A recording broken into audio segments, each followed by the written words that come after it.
Olá pessoal, sejam bem-vindos ao canal Sistema Financeiro Nacional, Negócios e Regulação, dando sequência ao curso da disciplina Direito Empresarial 3, lecionada na Faculdade de Direito da UFMG, neste primeiro semestre de 2020, de forma remota. No vídeo de hoje vou abordar sobre o tema pagamento com cartão de crédito no âmbito do Sistema Financeiro Nacional. E qual que é o nosso objetivo com esse vídeo de hoje?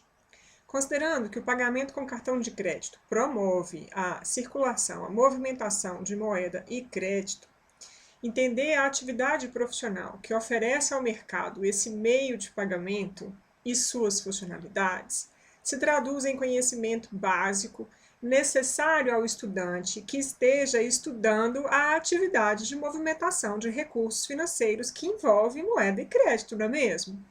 Então, esse é o nosso objetivo, fazer com que ao final desta aula o aluno tenha uma compreensão panorâmica sobre essa atividade profissional que permite aos usuários fazer o pagamento com cartão de crédito. Vamos lá então atingir o nosso objetivo? Começando por entender que o pagamento com cartões de crédito é um serviço que pressupõe uma rede de contratos. Essa rede de contratos ela constitui um mercado que atende a dois tipos de clientes: o usuário, o portador do cartão de crédito, e o fornecedor de bens, direitos e serviços, que trocam esses objetos no mercado de mercadorias, de serviços, de direitos, como, por exemplo, um software. Então, ambos os agentes, o usuário e o fornecedor, são clientes dessa rede de contratos. E quem é que institui essa rede de contratos? São as instituições. Pode ser uma instituição financeira ou uma instituição de pagamento, ambas reguladas pelo Conselho Monetário Nacional e pelo Banco Central. O que elas fazem?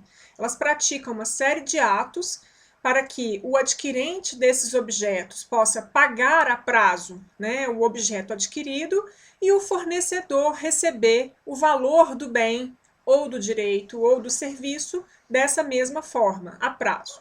E aí você vai ter que compreender que a prestação desse serviço, como eu disse no início dessa fala, ocorre em virtude de um conjunto de contratos que são celebrados entre os vários agentes para que esse serviço seja disponibilizado à população. Esse conjunto de contratos, com as suas regras, com a regra de funcionamento, com a regra de funcionamento do software, com a regra de funcionamento de compensação e liquidação dessas operações, é denominado de arranjo de pagamentos. E esse arranjo de pagamentos pode envolver a celebração de contratos entre 3, 4, 5, 6 e até mais sujeitos. O que vai determinar o número de sujeitos em relação a cada um dos arranjos observados? O instituidor do arranjo é quem define como que vai ser a relação entre ele e os demais agentes envolvidos no arranjo, quais serão as regras e como que vai ser o funcionamento do arranjo, como que vai ser o funcionamento da rede de contratos que ele instituiu. Vou beber um pouquinho de água aqui. Então, lembrando que esses sujeitos que instituem esse arranjo podem ser ou uma instituição financeira ou uma instituição de pagamento. E aí você vai observar a variação desse diagrama que vocês estão vendo aí no slide de 5 agentes conforme as regras de cada arranjo. Então, vamos imaginar que a gente tem um arranjo de 3, que era o mais comum no início quando surgiu o cartão de crédito, O emissor do cartão de crédito celebrava um contrato com o empresário titular do estabelecimento empresarial que fornece produtos, serviços ou direitos, para que ele pudesse aceitar esse meio de pagamento, em que o portador do cartão, da tarja de plástico, daquele bem imóvel de plástico que me habilita, me identifica como usuário do sistema que me dá direito de comprar bens e pagar com cartão de crédito, eu ia nesse estabelecimento, eu vou nesse estabelecimento e faço a compra e pago a prazo. Eu fico devendo o valor do bem que eu adquiri para o emissor, né, que pode ser um banco, pode ser um outro tipo de instituição financeira ou uma instituição de pagamento. E aí você tem um arranjo de 3, emissor, empresário e portador, né? Quando você tem um arranjo de 4 envolvendo o emissor e a credenciadora, é porque o emissor, no primeiro arranjo de 3, assume as duas funções. Ele emite o cartão e credencia as lojas. À medida em que essa atividade foi se desenvolvendo, o emissor começou a contratar outros sujeitos para fazer esse credenciamento dos estabelecimentos, fornecendo as maquininhas para que os estabelecimentos pudessem oferecer esse meio de pagamento para os clientes portadores do cartão. Hoje, o arranjo mais comum é o arranjo de 5, em que a bandeira institui o arranjo de pagamento, as mais conhecidas que vocês sabem, né? A Visa e a Rede, mas tem várias outras, não vou ficar aqui fazendo propaganda dessas bandeiras, vou seguir com a técnica aqui. E aí a bandeira celebra um contrato com o emissor, que por sua vez celebra um contrato com a credenciadora, que já tem um contrato com a bandeira, que por sua vez credencia e cadastra os estabelecimentos para receber esse meio de pagamento, fornecendo a maquininha ou por meio de locação ou por meio de alienação, e o estabelecimento passa a ser dono das maquininhas, o empresário, né? E aí o portador tem um contrato aqui com o emissor, né? É possível ainda adicionar a subcredenciadora, estou descendo aqui toda hora, a subcredenciadora, e isso é muito comum também nos dias de hoje, especialmente no e-commerce, em que a subcredenciadora acaba sendo uma intermediária entre a credenciadora e o estabelecimento. E aí existe também a possibilidade de um prestador de serviços de rede, ou seja, a subcredenciadora se subdividindo em 2 agentes, mas eu não vou entrar nesses detalhes, apenas ressaltando que o volume de sujeitos envolvidos vai depender de quem instituiu o arranjo, e usualmente quem institui o arranjo é o titular da marca, que vai ser inserida ali naquela tarja de plástico com o chip e as funcionalidades tecnológicas para que esse portador possa fazer uso desse meio de pagamento a prazo. Então vamos lá, pessoal, compreender um pouco mais essa atividade, depois que a gente viu esses sujeitos, entender o que é uma instituição de pagamento, né? Nos vídeos anteriores, a gente trabalhou o conceito de instituição financeira. E o que é uma instituição de pagamento? De acordo com a Lei 12.865 de 2013, 12.865 de 2013, no artigo 6º, inciso 3º, a instituição de pagamento é uma pessoa jurídica de direito privado, autorizada a emitir instrumentos de pagamento, dentre eles o cartão de crédito, boleto bancário é um outro exemplo, cartão de débito é outro, gerir contas de pagamento a serem ofertadas pelas instituições aos clientes, né? Hoje a gente tem vários exemplos, inclusive instituições financeiras concorrendo com as instituições de pagamento na oferta dessas contas, na medida em que elas são ofertadas de forma eletrônica, com muito pouca burocracia e muita facilidade para abrir, né, essas contas. Por meio dessas contas, a instituição de pagamento está autorizada por lei a permitir que o seu cliente faça aportes, saques e remessas de moedas eletrônicas. Ele ainda está autorizado, a instituição de pagamento está autorizada a credenciar agentes para receber moeda eletrônica e receber os instrumentos de pagamento, né, como o cartão de crédito, e a gerir o uso desses meios de pagamento, a moeda eletrônica e os demais instrumentos, como por exemplo o cartão de crédito que eu já ressaltei. Também está autorizada a fazer a conversão da moeda física em moeda escritural e da moeda física ou escritural em moeda eletrônica, na medida em que a moeda física ou escritural circula nas contas de depósito, e para sair da conta de depósito para a conta de pagamento e vice-versa, precisa ser convertida em moeda eletrônica e vice-versa. Então, a instituição de pagamento atua nessa conversão aí. E aí, como o nosso objetivo é a compreensão dessa atividade, desse serviço de oferta desse meio de pagamento, que é o cartão de crédito, é muito importante que a gente se debruce sobre os negócios que são celebrados para a prática dessa atividade. E aí a gente vai se debruçar sobre 2 principais contratos que vão dar uma visão bem considerável ao estudante em relação ao exercício dessa atividade profissional. Os 2 contratos são o contrato entre a emissora e o portador e a emissora e o fornecedor. Começando aqui pela classificação desses contratos, esses contratos ambos são de natureza bilateral, consensual e onerosa.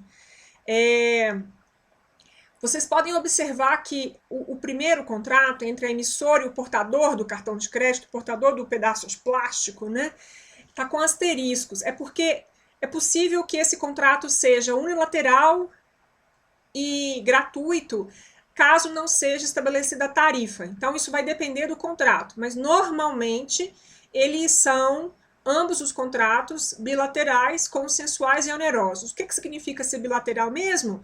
A prestação devida pelas 2 partes. Consensual, basta o acordo de vontades para que o contrato seja celebrado, seja formado, e oneroso, obviamente, há vantagens e ônus para ambas as partes.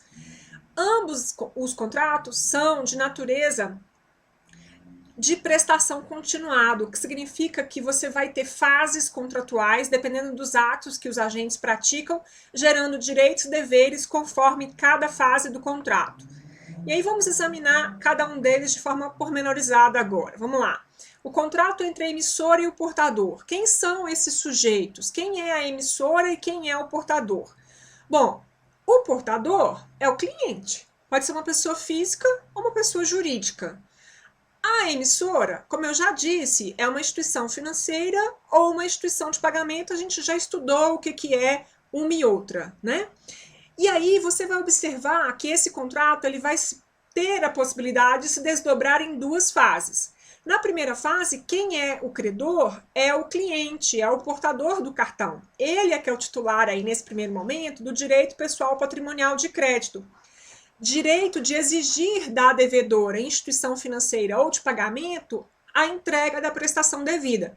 Claro que, como eu disse, ele pode ser devedor se for instituída a tarifa e, obviamente, em relação a essa prestação, ela é credora. Na segunda fase, caso ele venha a usar o cartão para efetuar pagamentos, ele vai se colocar na posição de devedora e ela na posição inevitável de credora. Vamos ver um pouco mais isso. Então, ó, primeira fase, quais são as prestações devidas?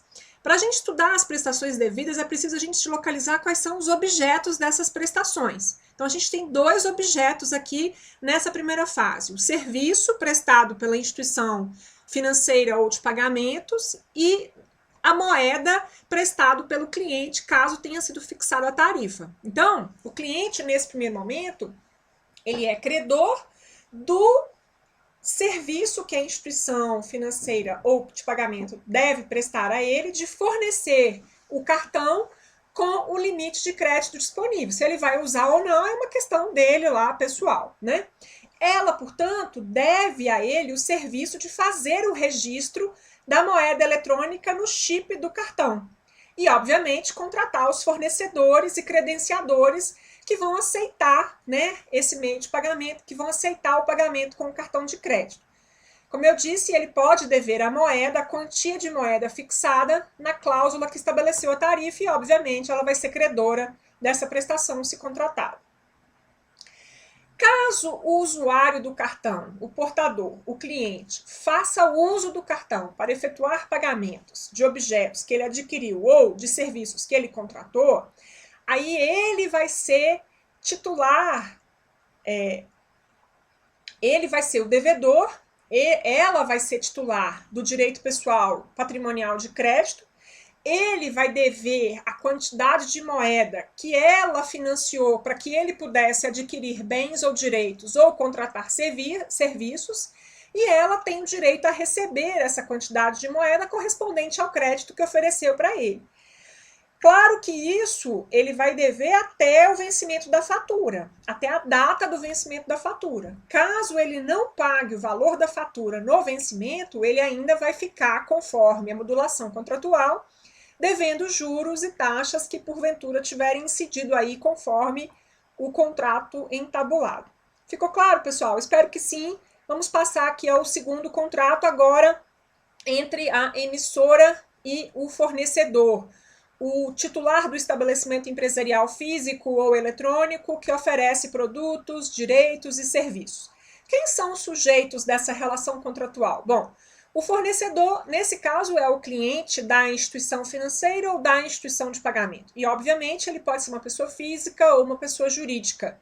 De outro lado, a instituição financeira, a instituição de pagamento, é quem fornece o serviço para que ele possa fazer uso desse arranjo e oferecer esse meio de pagamento ao cliente dele lá no estabelecimento empresarial. Então, na primeira fase, ele é credor da instituição financeira em relação à prestação que ela tem para com ele. Pode ser que ele seja devedor da tarifa, se ela tiver sido contratada. Algumas instituições, né, isentam esse cliente de tarifa. E na segunda fase, a situação muda de figura, ele passa a ser credor e ela devedora. Vamos ver um pouquinho mais de forma detalhada, igual a gente viu no outro contrato. Então, olha, na primeira fase, a gente vai ver aqui que as prestações devidas pelas partes aqui da relação contratual envolvem 3 objetos: o serviço, a moeda e a coisa certa, que é a maquininha. Então, o cliente, ele tem direito a usar dos serviços que o arranjo oferece, tem o dever de pagar a tarifa se contratada e ele vai passar a ser dono ou locatário da maquininha. Você localiza o objeto aqui, ó. Usado arranjo, ele está aqui como objeto titular de um direito a uma prestação devida de serviço. Pagar a tarifa, ele deve a quantia correspondente a essa prestação aqui entabulada, então a moeda, né? E a coisa certa é a maquininha, que ele passa a ser possuidor se ele se ele está como locatário, ou ele passa a ser proprietário se ele adquiriu, né, o domínio dessa maquininha. De outro lado, a instituição é devedora do serviço, né, de fornecer acesso ao arranjo de pagamentos. Ela é credora da tarifa se foi contratada e ela tem o dever de transferir a posse no contrato de aluguel e o domínio no contrato de compra e venda em relação a esse objeto, que é a coisa certa, a maquininha. Numa segunda fase, tendo esse fornecedor vendido o produto, vendido o direito ou prestado o serviço, então ele tem um recebível, ele tem um direito a receber por aquele objeto que ele entregou ao cliente dele, né? Então, ele vai ceder esse crédito, esse recebível à instituição, que por sua vez vai pagar a quantia de moeda correspondente ao crédito, obviamente deduzidos os encargos que foram contratados. Então, perceba que nesse caso, na segunda fase desse contrato, o cliente é titular do direito de crédito, titular do direito pessoal patrimonial de receber o valor do crédito. E o diferencial desse mercado, que faz com que muitos fornecedores prefiram receber por cartão de crédito, é que ele não responde pela solvência. Usualmente, a solvência por parte do cliente, do portador de cartão, a insolvência, o risco da insolvência fica todo nas mãos da instituição financeira. Então, o fornecedor ele acaba preferindo receber um valor menor do que ele receberia se ele recebesse, por exemplo, em moeda física ou em cheque, porque ele resguarda a condição de receber, né? Porque se ele faz um contrato e fala, não, você tem que vir aqui todo mês pagar em moeda física parcelado, mas que garantia que ele tem que o cliente vai lá receber mesmo, que ele não vai ter que assumir o ônus, o risco dessa inadimplência? Então, ele transfere esse risco para a instituição financeira. Por isso que o volume de movimentações com moeda e crédito por esse meio de pagamento cada vez aumenta mais. Vamos ver agora com o Pix aí, né, como é que vai ficar esse mercado. Bom, visto esses negócios, agora, considerando que a nossa disciplina é uma disciplina que pretende fazer com que você, estudante, compreenda essa atividade de movimentação de recursos financeiros com olhar sobre os negócios e sobre a regulação, visto esses 2 negócios, vamos olhar um pouquinho para a regulação estatal que incide sobre essa atividade.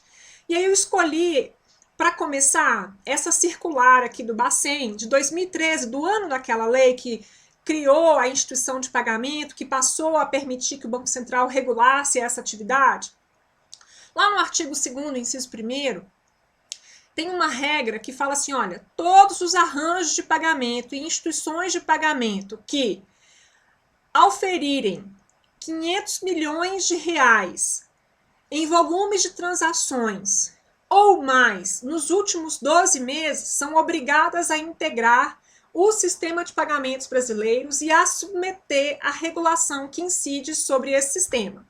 Da mesma forma, a regra pôs essa condição para os arranjos e instituições que tiverem igual ou mais que 25 milhões de transações nos últimos 12 meses. E excepcionou alguns arranjos, algumas instituições que estariam nesse bojo, tirando a regulação estatal sobre essas instituições. São as instituições que oferecem cartões de crédito em suas próprias redes de estabelecimento. Então, C&A, Riachuelo estão fora, né, dessa regulação do sistema de pagamentos. Os cartões que são utilizados para pagamento de serviços públicos, como transporte, telefonia, transporte público, e os cartões que são utilizados para pagamento de benefícios a pessoas naturais em virtude de relações de natureza trabalhista, tá? Então, a regulação ela vai incidindo sobre essa atividade, colocando limites e chamando esses agentes para submeter ao controle. E esse controle objetiva controle de riscos, né?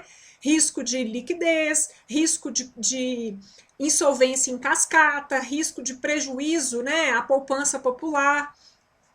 Outra circular que eu coloquei aqui para ressaltar para vocês é essa 3.765 de 2015, cujo artigo 26 foi alterado várias vezes para ampliar a data, para modificar a data e prorrogar a data de incidência dessa regra, que determina que a compensação e liquidação das ordens eletrônicas de crédito e débito dos participantes do sistema de pagamentos brasileiro, observa, primeiro ela diz quem é que participa do sistema, e depois ela coloca essa amarra. Ó, se você participa do sistema porque você se encaixa naquelas duas primeiras regras, todas as suas ordens eletrônicas têm que ser compensadas e liquidadas de forma centralizada em um sistema de compensação e liquidação autorizado pelo Banco Central e que contemple uma grade única das posições dos participantes. É aí que você vai conseguir compreender um pouco mais o que eu falei na aula passada. Justamente porque a Câmara Interbancária de Pagamentos, a CIP, que faz parte do sistema de pagamentos, hoje está como a única Câmara autorizada a prestar esses serviços aos arranjos de pagamento que envolvem essas ordens eletrônicas. Claro que nada impede de outro agente entrar e concorrer com a CIP, né? Basta esse novo agente pedir autorização ao Bacen e submeter aos controles de entrada que o Bacen faz. Mas ela, enquanto Câmara de Compensação e Liquidação das Transações Eletrônicas de Pagamento, atua no sistema de pagamentos brasileiros, cumprindo aquela regra para esses agentes por meio do SILOC, o Sistema de Liquidação Diferida das Transferências Interbancárias de Ordens de Crédito, que eu falei na aula passada naquele diagrama que eu mostrei para vocês. E aí, o que o SILOC faz, gente? Ele apura a posição líquida dos participantes do sistema, que se traduz na compensação, verificando quem tem crédito, quem tem débito, para no final verificar quanto que cada um deve realmente a cada um, para poder extinguir as obrigações, liquidando a operação e entregando para o fornecedor do produto, serviço ou direito o pagamento que ele deveria ter recebido lá quando o usuário comprou, mas como ele vendeu a prazo, ele então recebe em data diferida, né? O agente, seja instituição financeira, seja instituição de pagamento, para aderir ao SILOC, tem que celebrar um contrato com a CIP e tem que demonstrar capacidade operacional para estar aí nesse sistema. Essa capacidade pode ser por titularidade própria de uma conta de reservas bancárias, de uma conta de liquidação ou ainda com a possibilidade de alugar uma conta dessas, tomando o uso dessa conta de um terceiro, né? Contratando o uso da conta de reserva ou da conta de liquidação de uma instituição bancária ou de uma instituição de pagamento que é titular de uma conta de liquidação. E aí eu acho que com essa visão, a gente caminha para concluir que o pagamento de bens, direitos e serviços com cartão de crédito pressupõe, eu espero que você tenha percebido que para fazer pagamento de bens, direitos e serviços com cartão de crédito, há necessidade da celebração de uma rede de contratos, né? São mais ou menos 9, 11 contratos, dependendo de como que o arranjo está estruturado. E aí, um desses contratos é o contrato que o agente responsável pelo arranjo deve fazer junto à CIP para ele ter acesso àquela base unificada de compensação e liquidação que o SILOC realiza ali por meio do sistema que ele oferece com software, hardware, regras de funcionamento, manual, regulamento e assim por diante. E aí você compreende como que o cartão de crédito é um meio de pagamento que promove a movimentação profissional de recursos financeiros na medida em que você localiza ali a movimentação de moeda e a movimentação de crédito. Claro que não é necessariamente a moeda física, né? Vai ser a moeda ou escritural ou a moeda eletrônica convertida vice-versa, dependendo de que conta que ela está circulando ali. E aí, pessoal, eu agradeço mais uma vez pela atenção de vocês, espero que vocês estejam bem e que assim continuem. Espero que vocês tenham compreendido esse mercado de pagamentos com essa visão geral que eu procurei fazer aqui nesse vídeo.